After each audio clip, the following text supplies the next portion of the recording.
This is my patient, Mr. James. Mr. James is currently a tobacco user.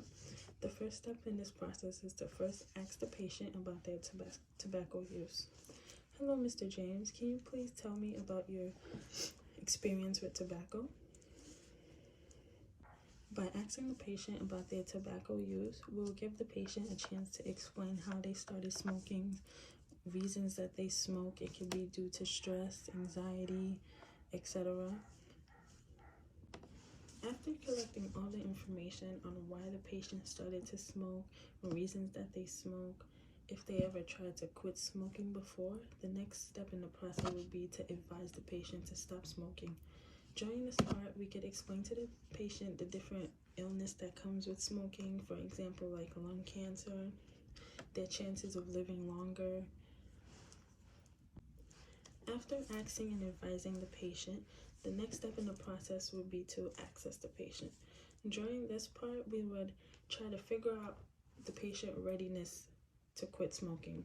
So the best way to do this is to put them on a scale 1 to 10, 1 being ready to quit and 10 being not ready at all to quit. After the patient chooses a number on the scale 1 to 10, then we could further discuss why that patient chose that number. We could try to figure out the reasons why the patient chose that number, if they are willing to quit or not willing to quit.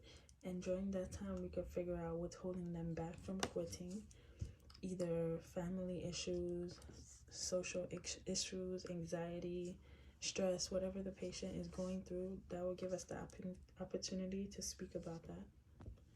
The next part of this process is to assist the patient in cutting tobacco use. During this part, we would come up with different ways that we could help the patient in cutting the use of tobacco completely or lowering the number of using tobacco.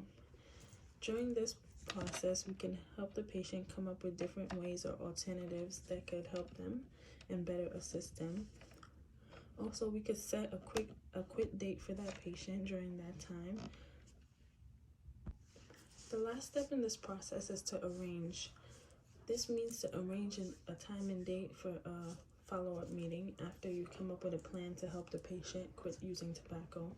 It is important to always follow up with the patient because we don't want the patient to relapse after they start on their journey to quit using tobacco. So it is always good to check up on the patient, whether that's 3 months later or 6 months later, to figure out what part they're at in their journey of quitting the use of tobacco.